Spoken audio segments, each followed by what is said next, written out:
Na alvorada, sobre as ondas escuras que beijavam a costa do Rio de Janeiro, uma boina grená flutuava, um ponto de cor vívida contra a imensidão cinzenta do Atlântico.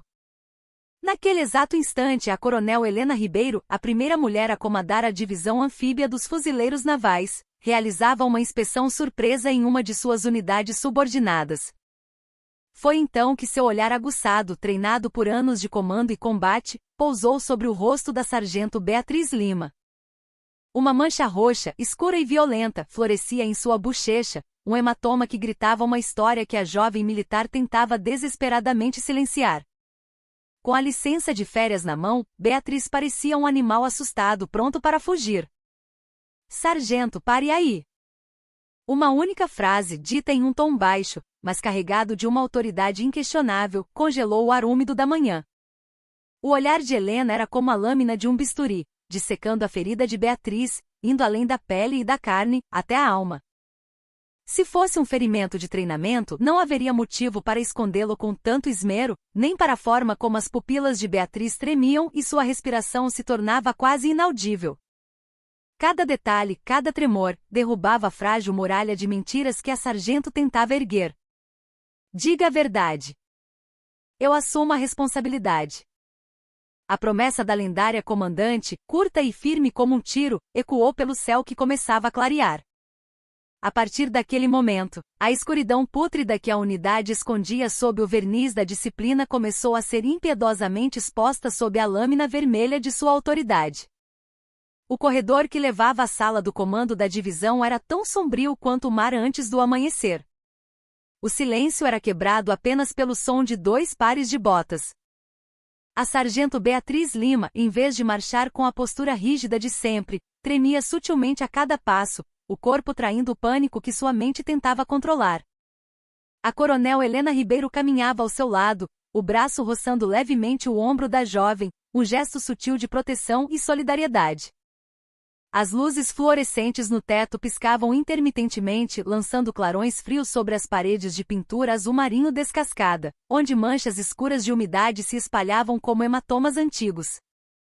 A mão de Beatriz, que segurava a alça de sua mala de licença, estava encharcada de um suor frio e constante.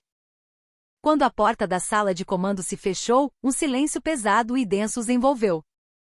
Em uma das paredes, uma galeria de fotos contava a história do corpo de fuzileiros navais, e os rostos severos dos heróis do passado pareciam pressionar ainda mais o ar, julgando o presente. Helena parou diante de sua ampla mesa de mogno, respirou fundo e, com um gesto suave, indicou o sofá de couro para Beatriz. Uma luminária de mesa com sua luz âmbar projetava um brilho suave sob o emblema dourado dos fuzileiros navais, iluminando os rostos das 2 mulheres. Sob aquela luz, o hematoma de Beatriz parecia ainda mais vívido, uma acusação silenciosa que feria o coração de Helena. Sargento, qual é o seu nome? Beatriz. Beatriz Lima, senhora. Sargento Lima, a partir de agora quero que responda às minhas perguntas sem esconder nada. E quero que fique bem claro, antes de começarmos, a culpa não é sua. Beatriz esfregou os dedos uns nos outros, o olhar fixo no chão. Seus lábios pálidos e secos se moviam, mas nenhum som saía. Depois de um longo silêncio que pareceu uma eternidade, a primeira frase que ela conseguiu pronunciar saiu trêmula, quase um sussurro. Eu caí durante o treinamento. Mentiras são inúteis aqui. A voz de Helena era baixa, mas ressoava com a dureza do aço. Eu já vi todos os tipos de ferimentos que um fuzileiro naval, homem ou mulher, pode sofrer. Eu sei a diferença. Quem fez isso com você? Os dentes de Beatriz rangeram. De repente algo dentro dela pareceu se quebrar, e as lágrimas começaram a escorrer silenciosas e quentes. Quando tocaram a pele machucada da bochecha, ela se encolheu de dor, os cantos dos olhos se contraindo em um espasmo. Foi a sargento Mônica Vargas, senhora. O olhar de Helena se incendiou, uma chama de fúria contida. Mas ela dominou a emoção, mantendo a compostura de comandante. Por quê? Perguntou, a voz ainda firme. Ela disse que minha voz era muito baixa. Que a limpeza do alojamento não estava do seu agrado. Beatriz soluçava baixinho, mas então abriu a boca em um soluço mudo, engolindo o choro. A confissão que se seguiu foi muito além do que Helena poderia ter imaginado. A sargento Mônica Vargas era amante do comandante da companhia, o capitão Ricardo Andrade. Por causa dessa relação, a companhia inteira vivia sob o seu jugo, ninguém ousava desafiá-la, por medo de represálias que viriam não apenas dela, mas também do capitão. Beatriz descreveu com a voz embargada os 10 tapas que levou no rosto, em um espaço úmido e escuro atrás do depósito de armamentos, o empurrão violento que a fez cair no chão, seguido por um chute de coturno na barriga, as humilhações em jantares e confraternizações, onde Mônica incitava outros militares a zombarem dela, dizendo que não era mulher de verdade. A cada palavra, o corpo de Beatriz se contraía, como se revivesse cada golpe. Todos ficaram em silêncio porque tinham medo de serem os próximos, confessou. Eu pensei que se eu aguentasse um pouco mais, tudo ficaria bem. Que era só comigo. Ela abaixou a cabeça profundamente, mas sua voz se quebrou em um tom de desespero. Mas eu tive medo que alguém acabasse se matando. De verdade. Helena fechou os olhos por um momento, expirando lentamente. As veias em seus antebraços saltaram, mas ela controlou a explosão que fervia dentro dela. Em vez disso, levantou-se e sentou-se no sofá em frente a Beatriz. Com as mãos nos joelhos, inclinou-se para a frente, fixando o olhar na jovem sargento. O que aconteceu com você é minha responsabilidade.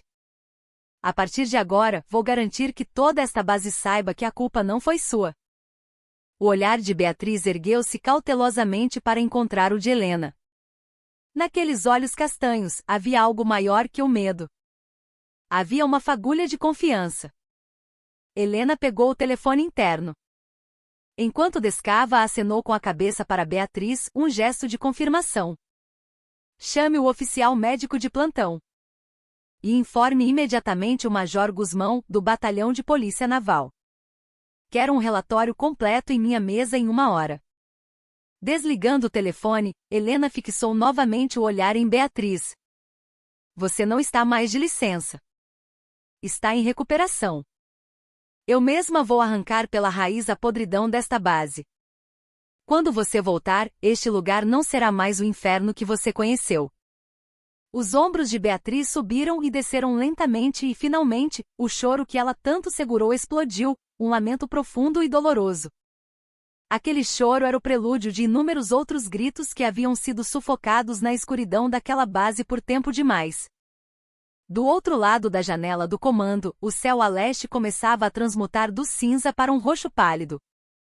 O tempo que restava até o nascer de um novo sol não era longo. O Major André Guzmão, comandante da Polícia Naval, chegou à sala do comando menos de 10 minutos após a chamada de emergência. Depois de uma continência firme, a porta se fechou e a coronel Helena Ribeiro relatou os fatos sem hesitação. A breve explicação foi suficiente para contorcer os músculos do rosto do major. Na sala silenciosa, onde o ar da madrugada ainda pesava, os dois definiram um nome para a operação e decidiram agir imediatamente. Operação Alvorada Rubra. Helena enfatizou que a proteção da vítima era a prioridade máxima e contatou pessoalmente uma oficial médica para transferir Beatriz para um quarto privativo no Hospital Naval Marcílio Dias. Não podemos deixar isso apenas nas mãos da polícia, ordenou, forme uma equipe de investigação especial, incluindo investigadoras mulheres. Guzmão, em vez de responder, apenas assentiu, seu olhar tão determinado quanto o de um fuzileiro mirando seu alvo. Às 5 da manhã, o corredor do alojamento feminino ainda estava na penumbra. 15 membros da equipe de investigação especial se moveram como sombras pelo prédio. No instante em que a luz do sensor de presença da entrada piscou, uma soldado que saía do primeiro quarto congelou no lugar, engolindo um grito. Os policiais navais isolaram primeiro a cama da sargento Mônica Vargas. Ao abrirem seu armário de metal, encontraram 2 celulares escondidos em um saco de papel, um caderno e uma pulseira de ouro, cujo uso era proibido com um uniforme. O caderno continha nomes organizados por data, com um sistema de estrelas ao lado. Nomes com 2 estrelas ou menos tinham anotações como 30 pontos negativos até a 4ª semana, e corrida coletiva como punição. Na mesma hora, a luz se acendeu na sala do comandante da companhia. O capitão Ricardo Andrade, com o rosto ainda inchado pela bebida da noite anterior, olhava distraidamente para um mapa de operações quando os policiais entraram abruptamente. Ele se atrapalhou procurando o telefone, mas antes que pudesse levantar o fone, o Major Guzmão entrou na sala. Pode ligar para o comando da Força de Fuzileiros da Esquadra se quiser, capitão. Mas hoje, nenhuma linha o ajudará. Ricardo arregalou os olhos. Ele tentou usar a influência de sua família, um tio-general da reserva, para intimidá-los, mas o rosto de Guzmão permaneceu impassível. Logo em seguida, 2 policiais retiraram da gaveta da mesa de Ricardo 2 ingressos para um show e um envelope com um convite. O remetente era a sargento Mônica Vargas. A data do evento era de um fim de semana do mês anterior. O rosto de Ricardo ficou branco como papel. Quando o sol começou a nascer, na sala de interrogatório da Polícia Naval, 3 suboficiais mulheres já haviam se apresentado voluntariamente para testemunhar. Todas disseram a mesma coisa: estávamos esperando por este dia. Elas entregaram gravações de áudio de seus celulares e arquivos de vídeo que haviam filmado secretamente. Helena, após revisar o relatório médico que detalhava os hematomas e os indicadores de choque psicológico de Beatriz, compreendeu com uma clareza dolorosa por que as vítimas haviam hesitado tanto em falar. Às 9 da manhã, todos os oficiais convocados para o auditório viram a comandante de boina grená parada no centro do palco. A voz de Helena, mesmo sem microfone, penetrou até a última fileira. Nós somos fuzileiros navais. Existimos para proteger os fracos. A partir de hoje, quem usar seu poder para fins pessoais não será perdoado. A ponta de sua voz, normalmente tão firme, tremeu por um instante. Não era raiva, mas uma profunda vergonha que sentia como fuzileira. Aquela vibração, no entanto, transmitiu uma onda ainda mais forte, que preencheu e silenciou o auditório. Um murmúrio se espalhou entre os oficiais. Alguns lembraram-se dos pequenos gritos que haviam ignorado, dos olhares de medo que haviam fingido não ver. No fundo do auditório, o Major Guzmão dobrou silenciosamente seu relatório. A investigação mal havia começado e já haviam apreendido 6 celulares, 4 contas secretas em redes sociais e dezenas de fotos que evidenciavam agressões e extorsão. Ele imediatamente chamou seus investigadores e distribuiu as tarefas detalhadas. Assim que a reunião com os oficiais terminou, Helena ordenou que o capitão Ricardo Andrade e a sargento Mônica Vargas fossem transferidos para as salas de isolamento. Ricardo protestou incessantemente, alegando que nunca havia participado diretamente das agressões, mas Helena jogou uma pilha de documentos na sua frente. A omissão também te faz cúmplice. No topo da pilha estava o depoimento manuscrito das vítimas. Por baixo, e-mails de denúncias anônimas se sobrepunham. Mônica riu com desdém, negando qualquer culpa até o fim. Mas quando o investigador exigiu que ela desbloqueasse seu celular, seu rosto ficou pálido. Quando um pequeno alto-falante foi colocado em frente a uma das fotos da unidade e um arquivo de áudio foi reproduzido, sua própria voz, gritando insultos e ameaças em um jantar, ecoou pela sala. Do lado de fora da sala de interrogatório, policiais navais esperavam em fila. A luz do sol da manhã, entrando pela janela do corredor, projetava no chão uma sombra em forma de grades. Na ponta dessa sombra, a coronel Helena fechou os olhos como se estivesse prestes a desmoronar, depois os abriu e sussurrou para si mesma. O corpo de fuzileiros navais precisa renascer. Ao longe, soou a corneta da alvorada. Mas hoje o toque não soava como de costume. Parecia um alarme, um sino de advertência que não podia ser ignorado. A grande limpeza que abalaria toda a base havia começado. A equipe de investigação especial liderada pelo Major Guzmão iniciou uma extensa perícia de campo naquela mesma tarde. O primeiro alvo era qualquer evidência remanescente e o depoimento de testemunhas nos alojamentos. Os corredores do alojamento feminino, os chuveiros e a passagem escura atrás do depósito foram todos isolados com fita amarela da polícia. O silêncio dos alojamentos foi quebrado pelo som de luvas de borracha, o clique do obturador das câmeras e o som agudo de um perito virando as páginas de seu caderno. Marcas de coturno na parede dos fundos de um armário. Arranhões deixados por um utensílio de cozinha de metal arremessado durante uma inspeção de equipamento. E perto do ralo da lavanderia, uma minúscula gota de sangue seco. Tudo foi coletado. Quando a equipe de perícia aplicou luminol, ligando e desligando as luzes fluorescentes, um brilho azulado e fantasmagórico emergiu do chão e das paredes, como cicatrizes de uma violência que se repetira por anos. Às 2 da tarde, a sala de interrogatório continuava a acumular depoimentos adicionais das mulheres agredidas. As sargentos e cabos cujos nomes estavam no caderno de estrelas começaram a criar coragem. Em meio a um silêncio constrangedor, uma delas descreveu, com a voz trêmula, a vez em que foi empurrada contra uma cadeira durante o serviço de guarda.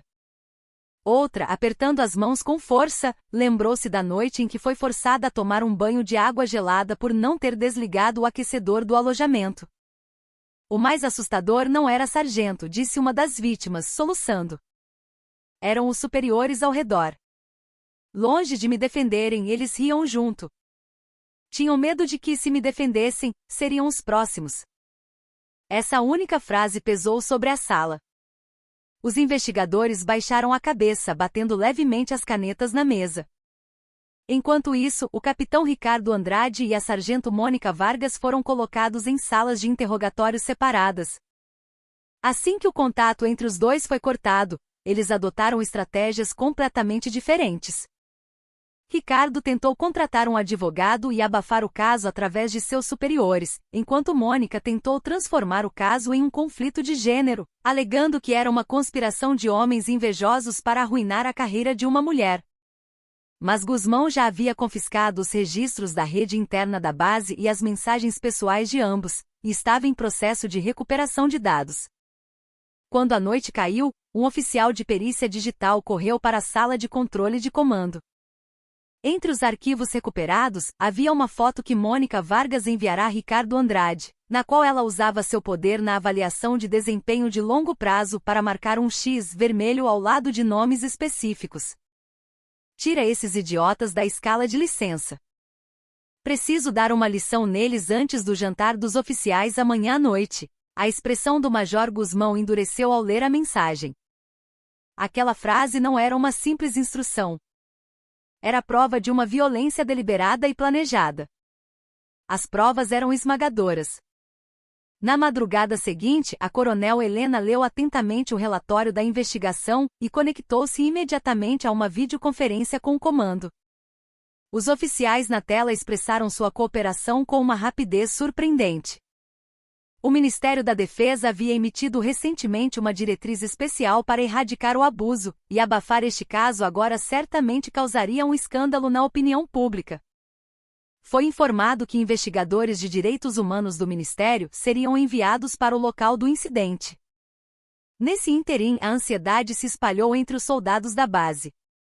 O infame grito de guerra que costumava ecoar na hora da chamada desapareceu, e as luzes dos alojamentos permaneceram acesas, mas o medo profundamente enraizado não se dissipou facilmente. Alguns soldados mais antigos foram à Polícia Naval e entregaram declarações confessando sua omissão no passado, pedindo para serem punidos. Alguns oficiais entregaram voluntariamente seus celulares, deixando cartas com pedidos de desculpas à comandante. O Major Guzmão não perdeu o ímpeto. Ele criou um sistema que chamou de relato em cadeia, estabelecendo 4 horários fixos por dia para que qualquer um pudesse depor livremente, independentemente de ser vítima, espectador ou agressor. Graças a isso, já no primeiro dia, mais de 20 denúncias de casos passados vieram à tona, incluindo de soldados do setor de suprimentos, administrativos e até funcionários civis que até então não sabiam da extensão do problema. Com a avalanche de provas, Mônica Vargas finalmente cedeu. Diante do investigador, quando ela pronunciou a frase "eu errei", sua voz, antes tão arrogante, tremeu como uma folha de papel. Ricardo Andrade também não conseguiu mais esconder o tremor de suas mãos sob a mesa. Por sua omissão e conivência com a violência da sargento, as acusações de abuso de poder e cumplicidade em agressão foram adicionadas à sua ficha. Na sala de comando, uma chuva trazida por um vento frio do oeste começou a fustigar as janelas. A água escorria pelo vidro como pequenas cachoeiras. Helena viu seu próprio reflexo no vidro molhado e murmurou em voz baixa. O corpo de fuzileiros navais se baseia na força, mas essa força jamais pode incluir a violência. Assim que terminou a frase, o telefone tocou. Era a notificação de que 15 investigadores do Ministério da Defesa chegariam à tarde. Helena rapidamente editou o aviso na intranet da base. A partir de hoje, todos os soldados devem suspender todas as atividades e treinamentos. A educação sobre proteção dos direitos humanos e casos de abuso será expandida para toda a base. Quando a ordem foi emitida, a música militar que tocava nos alto-falantes da base cessou. Às 14h, todos os soldados estavam sentados no chão do ginásio, mantendo distância uns dos outros. O Major Guzmão pegou o microfone. Sua mão tremia de tensão, mas sua voz era firme. O segundo em que fomos coniventes se tornou a cicatriz de uma vida inteira para um colega. Hoje, neste lugar, acabamos com a vergonha do silêncio. Em seguida, a coronel Helena Ribeiro subiu ao palco e pegou o microfone. Mas ela não ficou no palco. Desceu e ficou no mesmo nível dos soldados, olhando-os nos olhos enquanto falava. A força dos fuzileiros navais não é conquistada esmagando os mais fracos. A verdadeira força é a coragem de se controlar e defender o que é certo. A partir de hoje, eu lutarei contra o medo que se instalou em seus corações. Centenas de pares de olhos vacilaram. Naquele dia, o teto do ginásio vibrou com um silêncio ensurdecedor. O som da chuva lá fora caía como grãos de areia, e algo quente começou a subir no peito dos soldados. Alguém respirou fundo e começou a soluçar. Outro cerrou os punhos e ergueu a cabeça. Naquele momento, dos alto-falantes da base, de repente começou a tocar uma melodia de trompete gravada por um colega. Não era uma marcha militar, mas uma melodia lírica e suave. Ao som da música, Helena lentamente prestou continência. Este momento é um pedido de desculpas e uma promessa, declarou em voz baixa. Nós vamos renascer. Os soldados que enchiam o ginásio se levantaram de uma só vez. Prestando continência à sua comandante, eles não desviaram mais o olhar. Pequenos, mas firmes, votos de determinação se alinharam como ondas. Assim, a grande limpeza começou não apenas dentro do exército, mas também no coração de cada um. A luz do ginásio não se apagou até a noite chegar. Em um único dia, a base aprendeu a encarar suas feridas escondidas e no fim da escuridão, descobriu uma luz muito fraca do amanhecer.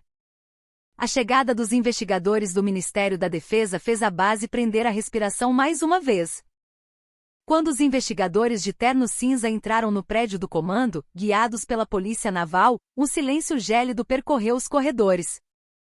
Como primeiro passo, os investigadores verificaram o estado de preservação das provas nos alojamentos e nas salas de interrogatório e, em seguida, realizaram entrevistas individuais, sem distinção entre vítimas e agressores. Em frente às salas de entrevista, os soldados esperavam em silêncio.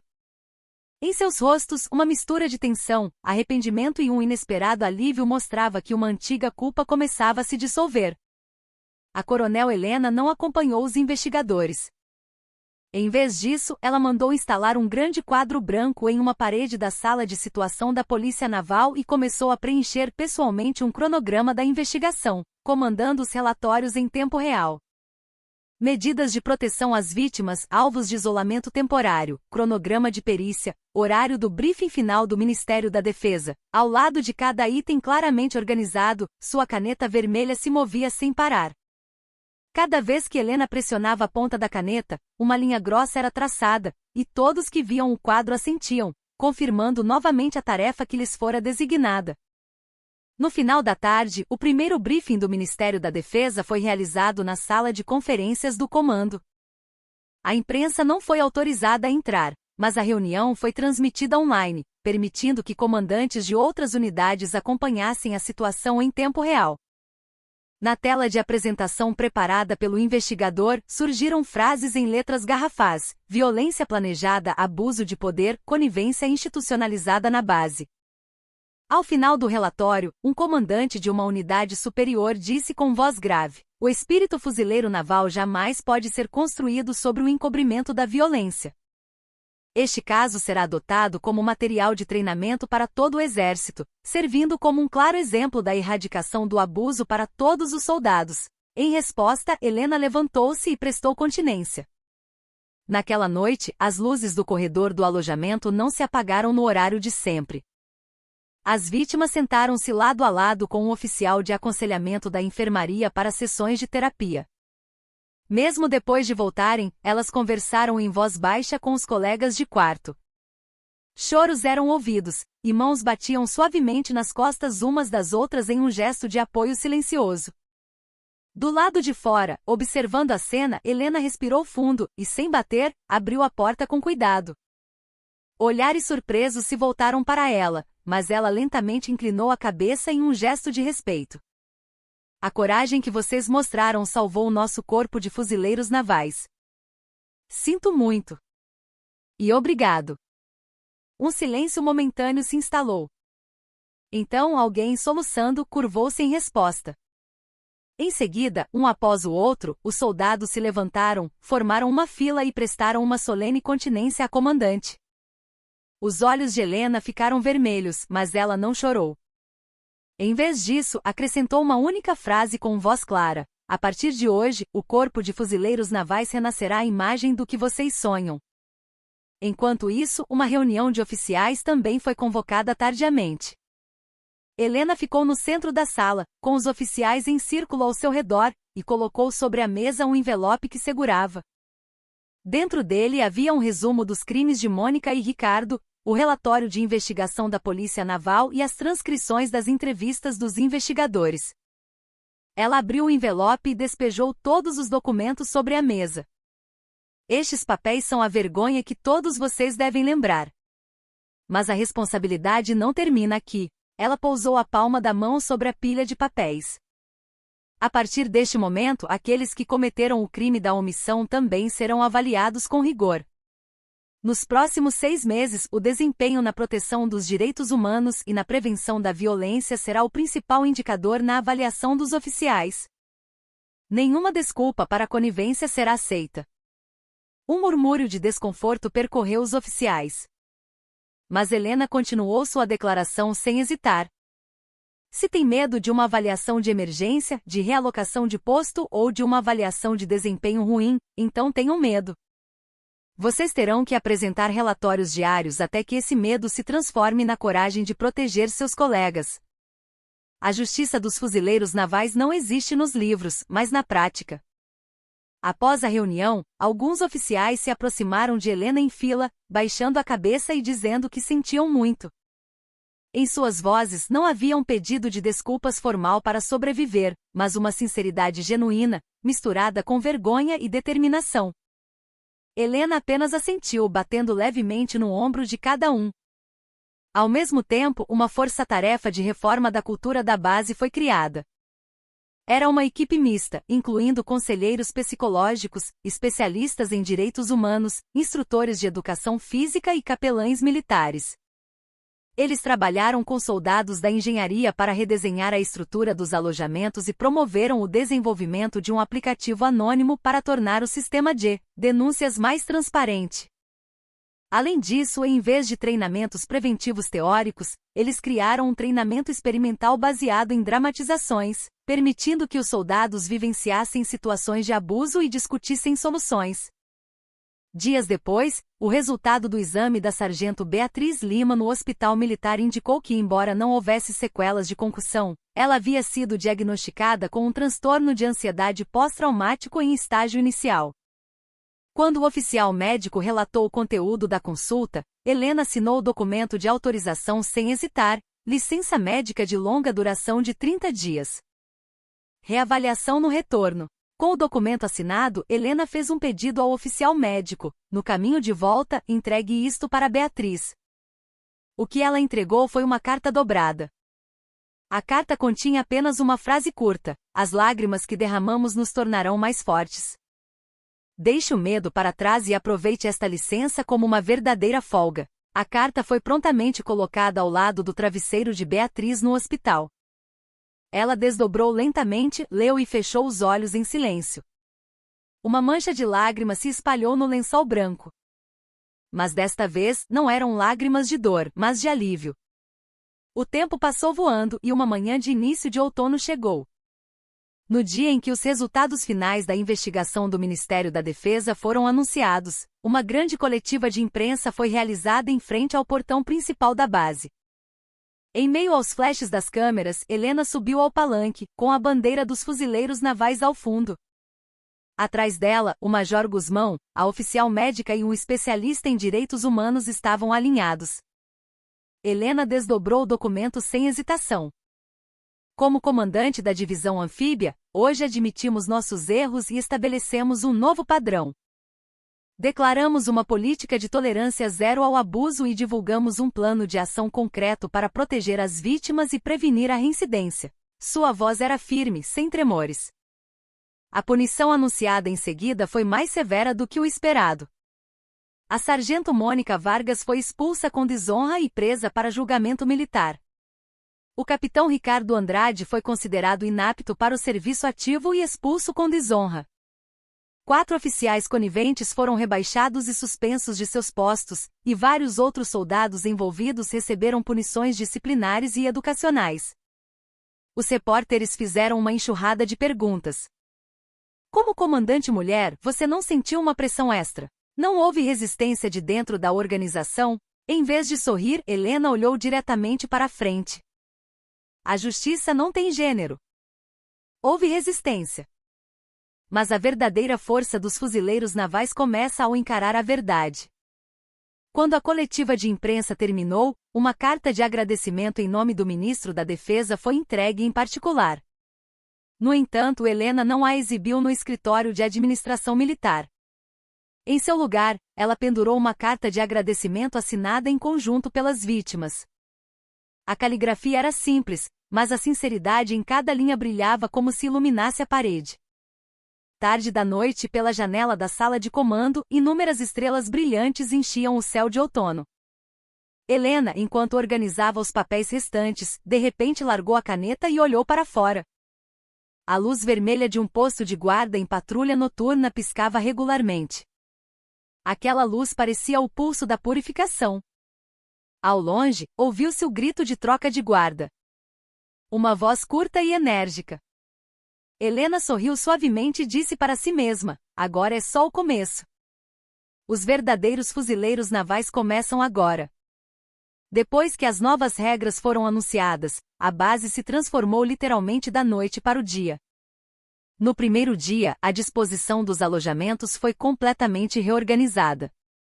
A passagem úmida atrás do depósito foi bloqueada, alarmes de emergência e câmeras de segurança foram instalados, e o campo de visão se abriu como se uma nova estrada tivesse sido pavimentada. No segundo dia, o tempo ocioso desapareceu. O vácuo ambíguo entre o treinamento e o descanso foi eliminado e substituído por programas de alívio de estresse. Boxe de confiança liderado por um instrutor de educação física, tempo de meditação guiado por um capelão e workshops de fortalecimento mental conduzidos por um conselheiro psicológico, todos podiam participar livremente. No terceiro dia, a coronel Helena, vestindo uniforme de treino em vez de sua farda oficial, ficou no final da fila do refeitório. No início, os soldados a olhavam com estranheza, mas logo a fila fluiu normalmente. Helena pegou uma bandeja de prata comum, serviu-se de arroz e feijão, e sentou-se ao lado de um recruta. O recruta, coberto de suor e poeira, ficou tão nervoso que não conseguiu levantar a colher, mas Helena começou a comer e disse, na hora da refeição, deixamos as patentes de lado. O recruta, relaxando, deu uma colherada e finalmente sorriu. Aquela cena foi fotografada e postada no quadro de avisos da base, e uma pequena campanha chamada Um Almoço com a Comandante surgiu naturalmente. À medida que a mudança se tornava palpável, a corrente sombria que estava adormecida também começou a se agitar. Alguns oficiais de carreira reclamaram discretamente, dizendo já chega, se forçar mais, a disciplina da base vai desmoronar. Em particular, alguns oficiais que eram próximos de Mônica e Ricardo tentaram usar contatos internos para influenciar as avaliações disciplinares. Cada vez, o Major Guzmão era frio como uma lâmina. Ele devolvia os documentos com o aviso de que qualquer lobby só será adicionado à acusação de omissão, e enviava uma cópia diretamente para a sala de comando. Helena respondeu com voz gélida: o padrão que estabelecemos não é negociável. A sargento Beatriz Lima retornou na madrugada do 41º dia da reforma. Quando apareceu no posto de guarda da entrada, estava um pouco mais magra, mas seu olhar era claro e firme. Em cima da mala de licença que ela carregava, havia uma pequena caixa branca. Dentro, havia uma cópia de seu diário emocional do hospital e cartas em tons pastel escritas pelos colegas que fizeram terapia com ela. Cartões com frases curtas como "não pense que está sozinha". "Você nos mudou", deixaram um calor nas pontas dos dedos de Beatriz. No dia de seu retorno, uma chamada matinal de toda a base foi realizada. O Major Guzmão se apresentou e leu uma portaria nomeando a sargento Beatriz Lima como embaixadora da Educação em Direitos Humanos dos Fuzileiros Navais. Em seguida, a coronel Helena se aproximou e, com um pequeno sorriso, prendeu um broche no ombro de Beatriz. No centro do broche vermelho havia o desenho de uma gaivota branca voando sobre as ondas e, em vez de um lema, as palavras "coragem" gravadas. Beatriz ficou sem palavras, com as lágrimas subindo aos olhos, mas prestou uma continência firme ao som dos aplausos que explodiram entre os soldados. Naquela tarde, Beatriz lançou um programa novo e sem precedentes. Chamava-se Café Coragem. Um canto do alojamento foi reformado com iluminação suave, um pequeno alto-falante e um dispensador de bebidas quentes. Qualquer um podia entrar e escrever anonimamente sua história em um copo de papel e prendê-lo em um quadro na parede. O próximo colega de serviço ou um oficial poderia então deixar uma resposta. No primeiro dia, os soldados hesitaram, passando rapidamente pelo quadro vazio. Mas quando um sargento que terminava o turno da noite deixou uma mensagem honesta dizendo: "Eu também sofri de TEPT no início do meu alistamento na madrugada seguinte", o quadro estava coberto de copos de papel. No ano seguinte, uma equipe de diagnóstico de segurança enviada novamente pelo Ministério da Defesa escreveu em seu relatório que o programa era um caso modelo para todo o Exército. Ao mesmo tempo, quando a reforma foi divulgada na mídia externa, o número de consultas para se alistar nos fuzileiros navais de todo o país aumentou. Comentários como "é difícil de acreditar que a força sem violência seja possível", e "eles mostraram o que é o verdadeiro espírito fuzileiro naval", inundaram a internet. Mas não foram apenas elogios. Um post falso nas redes sociais alegando que a organização está sendo abalada por uma panelinha de mulheres se espalhou rapidamente, e mensagens de ódio começaram a ser enviadas às mulheres que haviam denunciado. Helena revisou e implementou imediatamente um manual de resposta. Ela rastreou as contas que espalhavam informações falsas e as denunciou ao departamento jurídico, e ordenou que patrulhas da Polícia Naval protegessem as vítimas dia e noite. Em particular, um canal de emergência direto foi instalado no celular de Beatriz. Com o toque de um botão, a Polícia Naval chegaria em 30 segundos. O vento contrário não durou muito. Um mês depois, quando a notícia da prisão do autor do post falso foi divulgada, os soldados aplaudiram em uníssono ao ver a notícia na tela do ginásio. Helena observou a cena de longe e murmurou para si mesma: agora a nova ordem está finalmente criando raízes.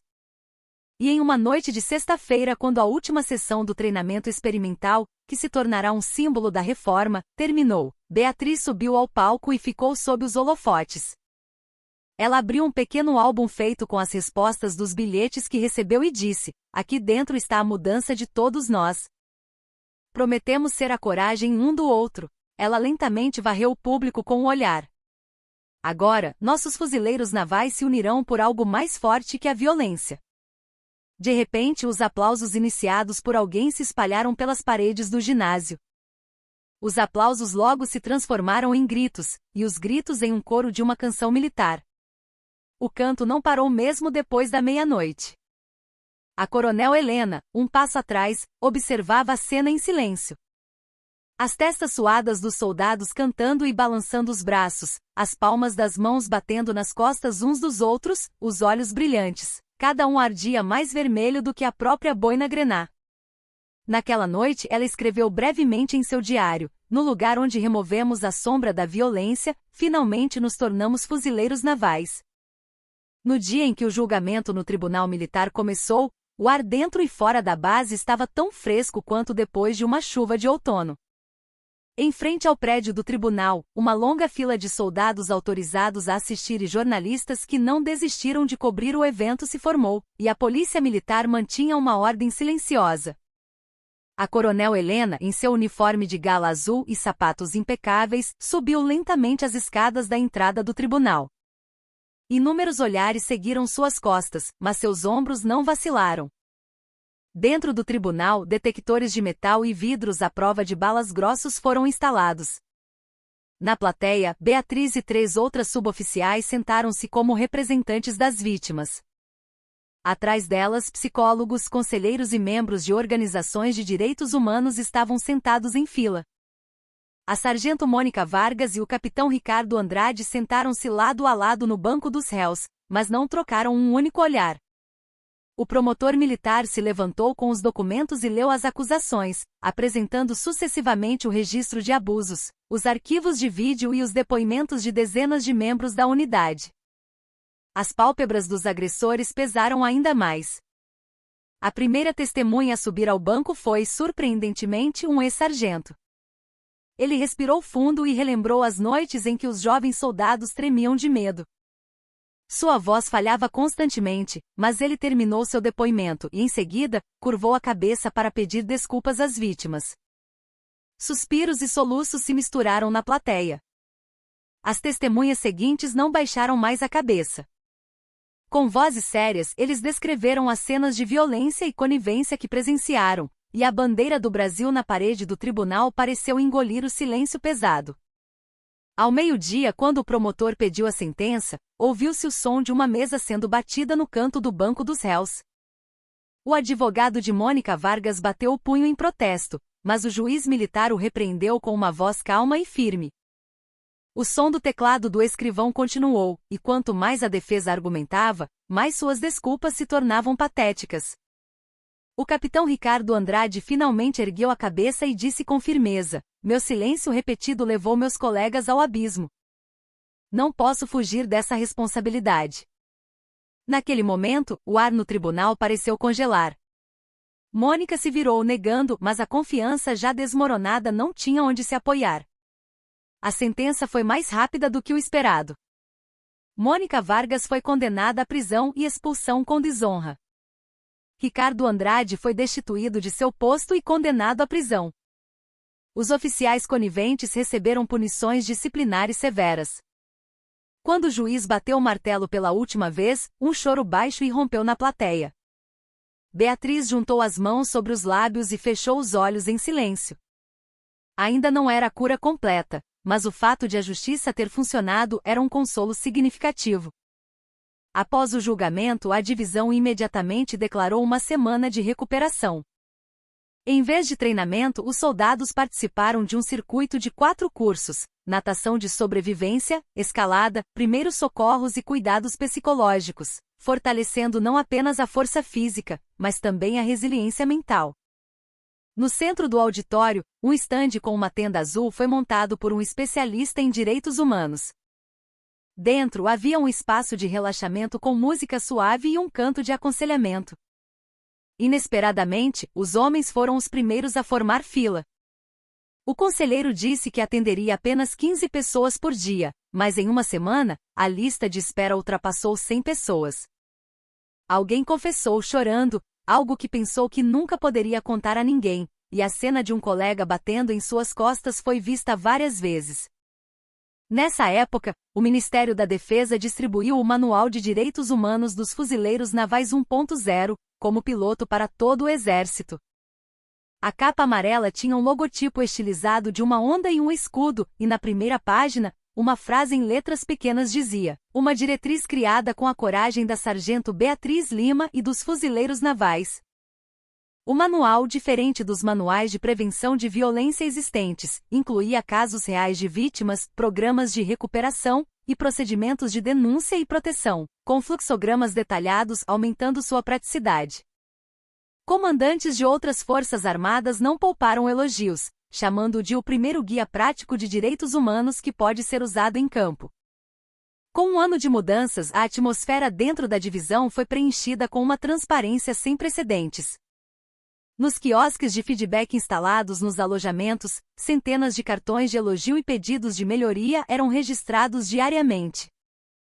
Se um pedido ou reclamação fosse enviado anonimamente na manhã seguinte, o oficial responsável subia ao palco na chamada matinal para anunciar a situação.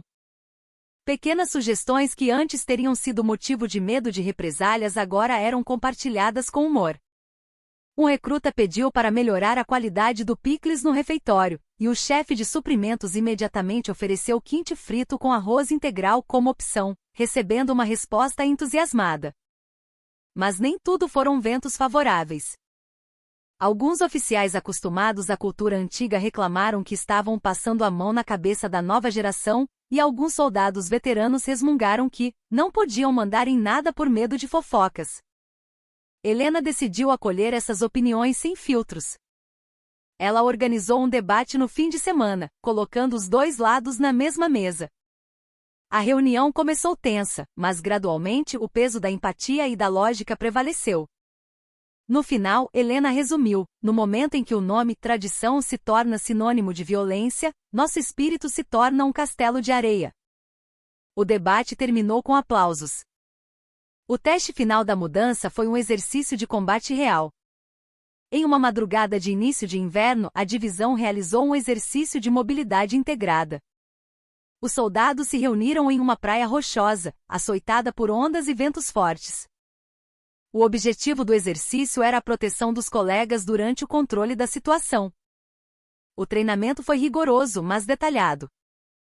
Durante a missão de romper um posto costeiro inimigo, alguns soldados simulavam deliberadamente exaustão física, e o restante da tropa tinha que realizar um resgate e evacuação em conjunto.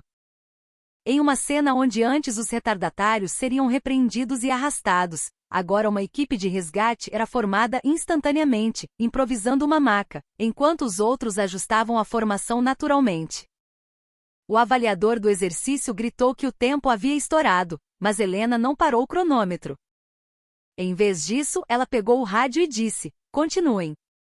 O exercício ultrapassou o tempo previsto para chegar ao objetivo, mas terminou sem um único ferido. Na avaliação, o instrutor de educação física levantou a mão.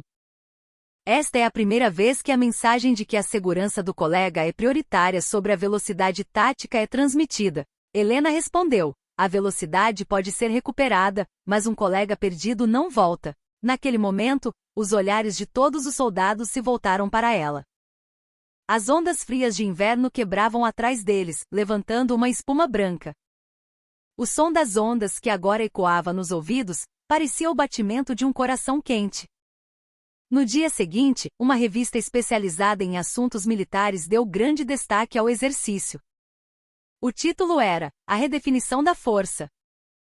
O artigo elogiava a tática dos fuzileiros navais, baseada na proteção mútua em vez da disciplina violenta, como modelo promissor para o sistema de comando do futuro.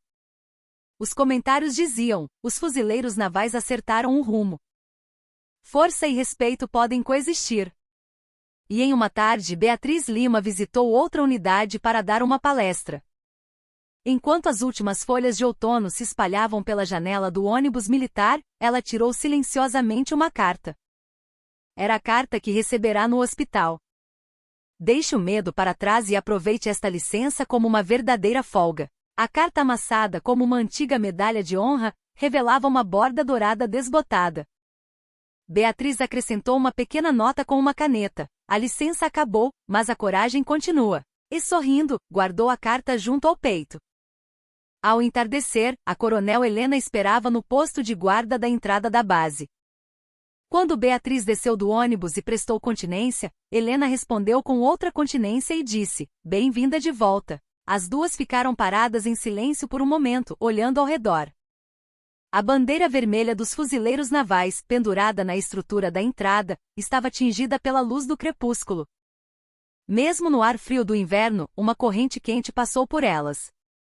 O sussurro era claro, a promessa de que o medo não se transformaria mais em culpa. e o orgulho pela nova história que os fuzileiros navais haviam criado por si mesmos. Naquela noite, as luzes da base se apagaram no horário, mas os sussurros dos soldados continuaram por muito tempo.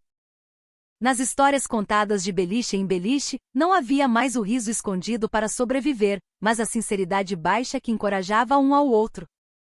E no final de cada história a mesma palavra permanecia: coragem. Num dia de inverno profundo, uma reunião de comandantes dos fuzileiros navais de todo o país foi realizada na base costeira de...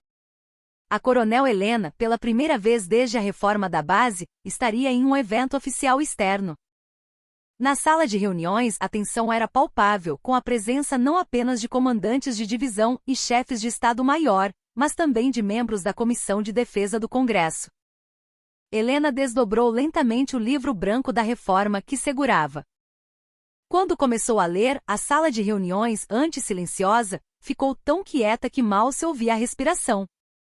O procedimento de erradicação de abusos, o sistema de proteção às vítimas, o programa de recuperação psicológica e os casos de aplicação prática da tática de priorização da segurança do colega foram relatados em sequência. Quando a apresentação terminou, um general se levantou. As rugas profundas sob suas sobrancelhas grisalhas pareciam contar a história de tempos difíceis. Ele expressou a preocupação de que os comandantes de campo temem traumas irreversíveis, mas Helena não vacilou. Se o medo não mudar, a batalha já está perdida. Encontramos uma maneira de manter a força e, ao mesmo tempo, proteger as pessoas. Olhem os dados. Na tela do laptop que Helena colocou sobre a mesa, um gráfico de estatísticas apareceu. A taxa de feridos, o número de tentativas de suicídio e o número de deserções haviam diminuído visivelmente antes e depois da reforma. O general, sob o olhar atento de todos, folheou os documentos e assentiu. Finalmente um leve sorriso se formou em seus lábios. Após a reunião, Helena respirou aliviada em um corredor isolado. Foi quando um assessor parlamentar se aproximou e sussurrou: Coronel, sua recomendação para a promoção a general de brigada, a primeira mulher, está sendo considerada. Em vez de se surpreender, Helena balançou a cabeça. O campo de batalha vem antes da patente. E, ajeitando o casaco militar, caminhou para o vento forte do mar de Jeju. Dias depois, outro desafio aguardava a divisão. Uma nevasca não prevista pelos meteorologistas atingiu a costa, bloqueando a estrada costeira. Uma equipe de transporte de emergência precisava mover munição e suprimentos médicos de um navio de carga civil por terra, mas a visibilidade era quase nula devido à nevasca. Naquela noite, uma luz de alerta vermelha piscou no grande monitor da sala de controle de comando. O sargento-mor do batalhão relatou com voz tensa: a estrada está completamente coberta. Helena imediatamente abriu o sistema de som do pátio de manobras e deu uma ordem a todos os soldados. Hoje, às 2 da manhã, todos os oficiais e soldados, preparem-se para participar da operação de busca e remoção de neve. O caminho para salvar um colega é o caminho da sobrevivência. Cerca de 400 pessoas, sem distinção de gênero, correram para a estrada costeira com pás e picaretas. Os flocos de neve misturados com o vento do mar açoitavam seus rostos, mas em vez de praguejar, eles se levantaram com gritos de encorajamento. Um sargento escorregou no gelo e torceu o tornozelo.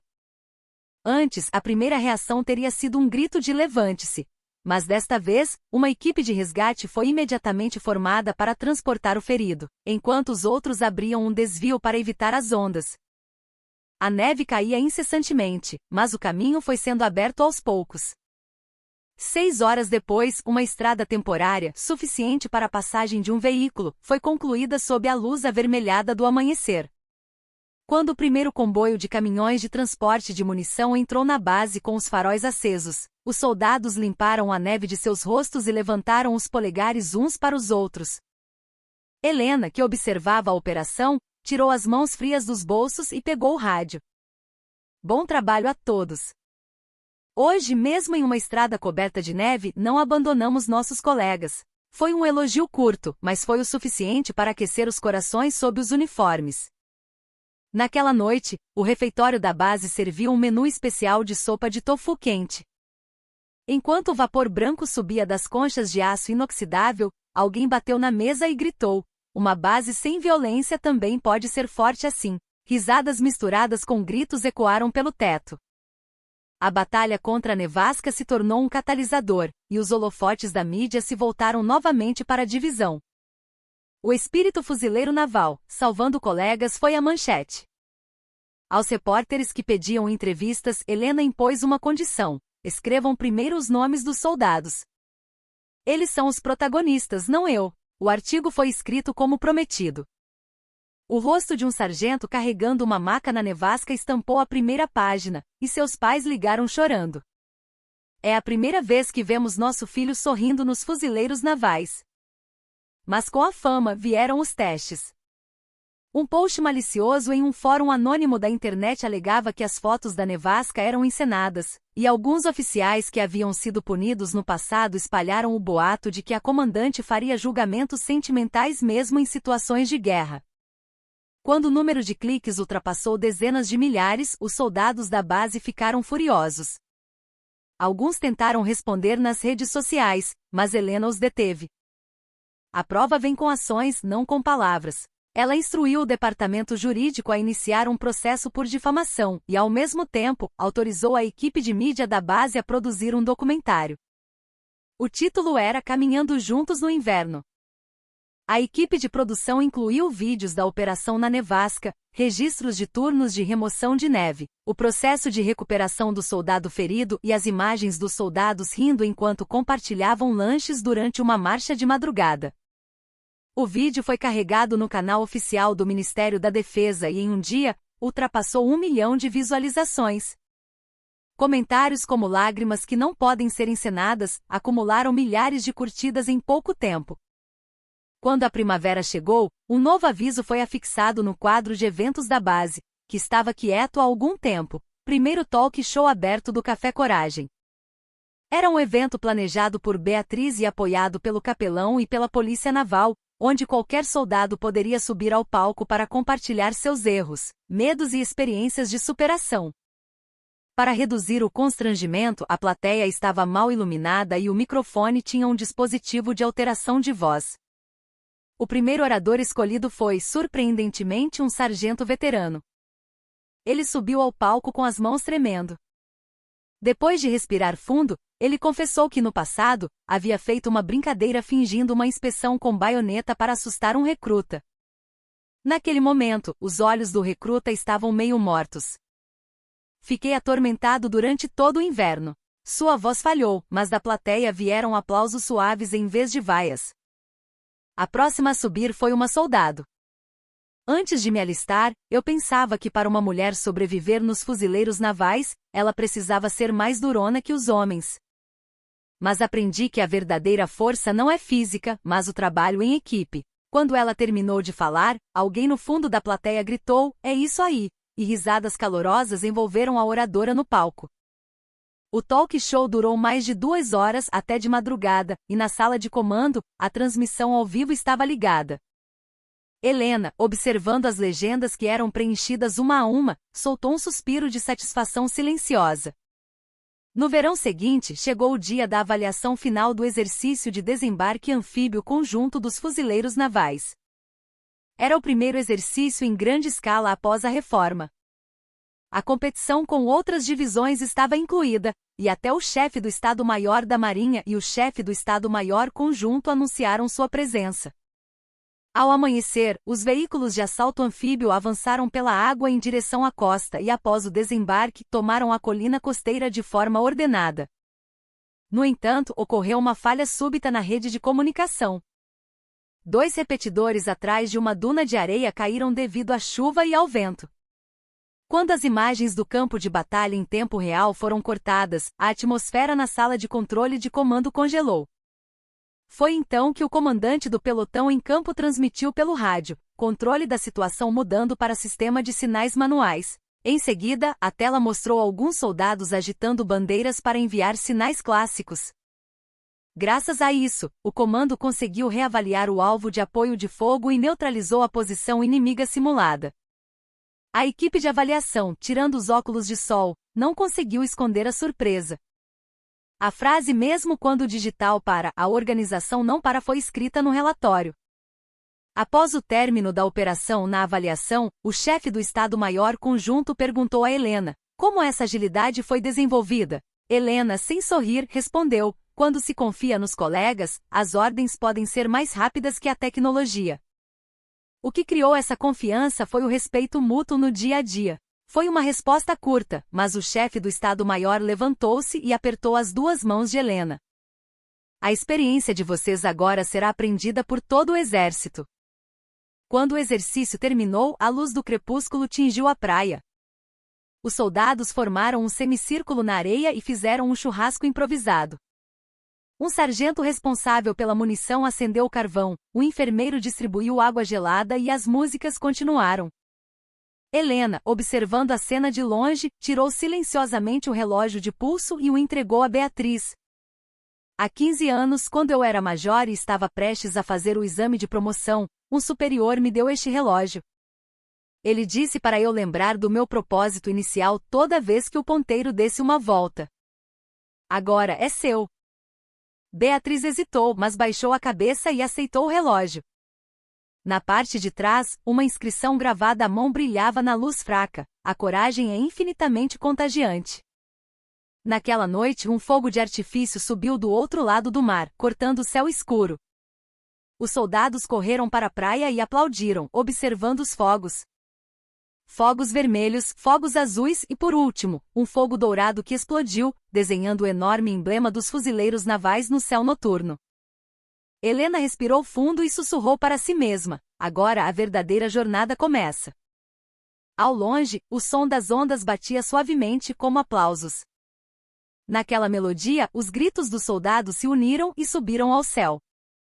Beatriz, ouvindo o som do ponteiro do relógio, prometeu a si mesma: mesmo que o calor de hoje esfrie na alvorada de amanhã, continuarei a transmitir outra coragem. A noite avançou. Mas as luzes fracas que emanavam das janelas da base não se apagaram.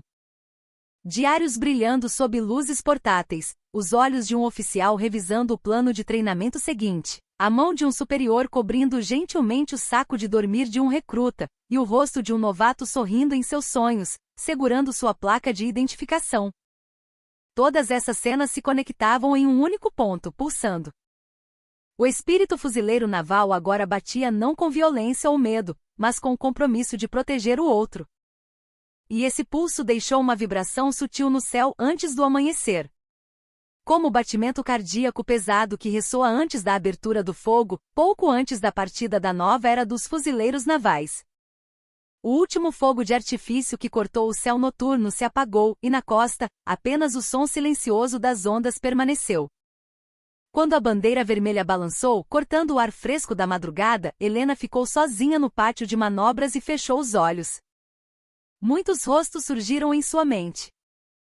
Os olhos dos novos recrutas trêmulos em sua primeira designação, os soluços dos camaradas que desmoronaram após suportar noites cruéis, e os inúmeros passos daqueles que, após tomar coragem, se reergueram um passo de cada vez.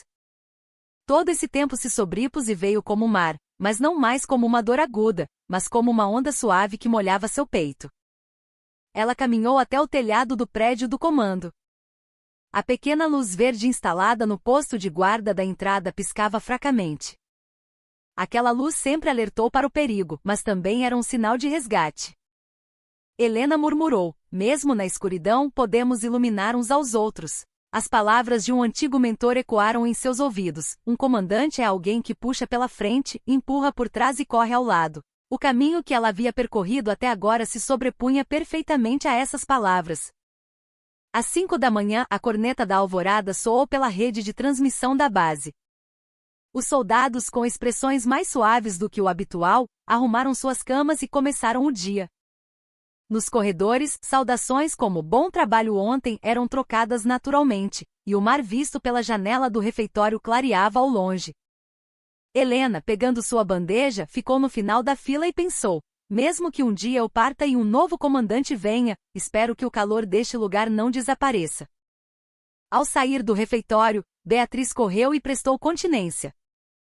Em seu peito, o broche da coragem ainda brilhava.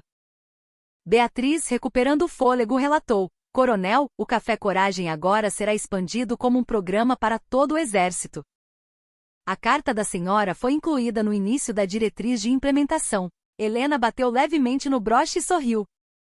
A voz que eu transmiti está se espalhando por todo o país. Beatriz, hesitando, disse com cuidado: Coronel, eu me inscrevi para o exame de instrutor da escola de sargentos no próximo mês. Um breve silêncio se seguiu. Helena, como se tirasse um fone de ouvido, encontrou seu olhar e sorriu. Excelente escolha. Compartilhe a coragem que você aprendeu com muitos outros. Uma luz clara brilhou nos olhos de Beatriz.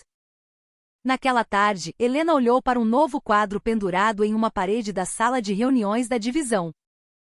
Era uma foto dos soldados em fila, segurando paz e sorrindo, durante a operação de remoção de neve, com uma inscrição dourada abaixo. A verdadeira força se completa ao proteger um colega. Abaixo da inscrição, em letras pequenas, em vez do nome do fotógrafo, estava escrito: Todos os fuzileiros navais.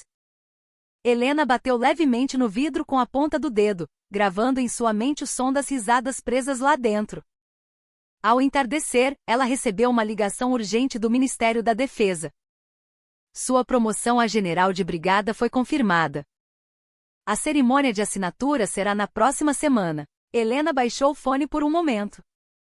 Pela janela, uma luz vermelha tingia o horizonte. Ela pensou por um longo tempo em silêncio. A promoção não era apenas uma honra pessoal, mas também uma oportunidade de expandir a mudança para todo o país. Mas ainda havia muito a deixar nesta base. Helena finalmente pegou o telefone. Por favor, adie a assinatura por um tempo. Preciso fortalecer ainda mais o campo. A pessoa do outro lado pareceu surpresa, mas logo expressou seu respeito. Após a chamada da tarde, Helena chamou o comandante da Polícia Naval, o oficial médico, o capelão e o instrutor de educação física para a sala de comando e serviu um chá simples. Ela ergueu a xícara em silêncio e disse: Esta pode ser nossa última reunião. Mas espero que mesmo depois que todos nós partirmos, este lugar não vacile. Porque não é o sistema, mas os corações que devem se conectar. O comandante da Polícia Naval baixou a cabeça. Não se preocupe. Os princípios que a senhora estabeleceu estão gravados em nossos corpos. Suas palavras soaram como um juramento. Quando a noite avançou, Helena fez sua última ronda. Enquanto as luzes dos alojamentos se apagavam uma a uma luz fraca de lanterna vazou pela fresta de uma porta. Abrindo a porta silenciosamente, ela viu um soldado colocando uma pequena barra de chocolate na mala de licença de um recruta. Helena fechou a porta sem fazer barulho. Ela percebeu que aquela pequena cena tinha um valor que nenhuma medalha poderia substituir. Perto da meia-noite, ela subiu as escadas para o telhado. No final do inverno, o ar estava fresco e as estrelas claras. A Via Láctea brilhante cruzava o céu escuro, e a luz de um farol na costa leste não parava de girar. Helena fechou os olhos lentamente e os abriu. E com calma prestou continência. A continência era para o céu e também uma despedida para todo o tempo que ela havia vivido. O vento da madrugada roçou seus cabelos. Helena prometeu a si mesma: o lugar que eu deixo hoje, amanhã, outra pessoa preencherá com coragem. Ao longe, o relatório curto e claro de um guarda de sentinela ecoou pelo céu noturno. Com aquele relatório, Helena deu as costas para o parapeito do telhado e desceu as escadas. Seus passos eram leves, e seu coração, profundo e generoso como o mar. A manhã raiou. A corneta da alvorada soou por toda a base, mas uma melodia suave de piano, adicionada a 2 dias, se sobrepôs, não agredindo os ouvidos. Os soldados que se levantavam se cumprimentavam com um bom dia. E naquela saudação, o tempo que antes estava congelado pelo medo já havia se tornado tênue como o clima de um dia passado. No momento em que a bandeira do Brasil foi lentamente hasteada em frente ao portão principal da base, um pássaro voou para o céu. Uma gaivota branca, como o broche da coragem, girou em círculos no topo do mastro e desapareceu no horizonte azul do oceano. Aquela visão parecia um mensageiro de uma nova era. Ninguém disse em voz alta, mas todos podiam sentir. Os fuzileiros navais não eram mais uma organização que existia apenas para lutar, mas haviam renascido como uma fortaleza que protegia as pessoas. E ninguém podia negar que a semente dessa mudança foi o primeiro momento, a marca roxa no rosto de Beatriz Lima, tremendo de medo em frente ao posto de guarda da madrugada, uma única ferida que acabou mudando a base e, por fim, todo o exército. A coragem que começou com o desespero de alguém se espalhou por inúmeros corações, tornando-se uma luz maior que iluminava o mundo. O mar ainda levantava ondas violentas, mas agora, os olhos dos fuzileiros que enfrentavam essas ondas não temiam mais a escuridão. Eles já sabiam. A verdadeira força nunca vem dos punhos, e a coragem não nasce de ordens, mas da confiança mútua. Fuzileiros navais de Boina-Grená se alinharam no pátio de manobras e começaram a inspecionar seus equipamentos. Quando Helena passou silenciosamente por eles, os soldados ergueram a cabeça simultaneamente e lhe enviaram uma continência curta, mas firme. Helena sorriu e por último murmurou em seu coração: agora os fuzileiros navais serão lembrados não pela violência, mas pela coragem. E essa coragem, no final, protegerá a todos. No horizonte leste, o primeiro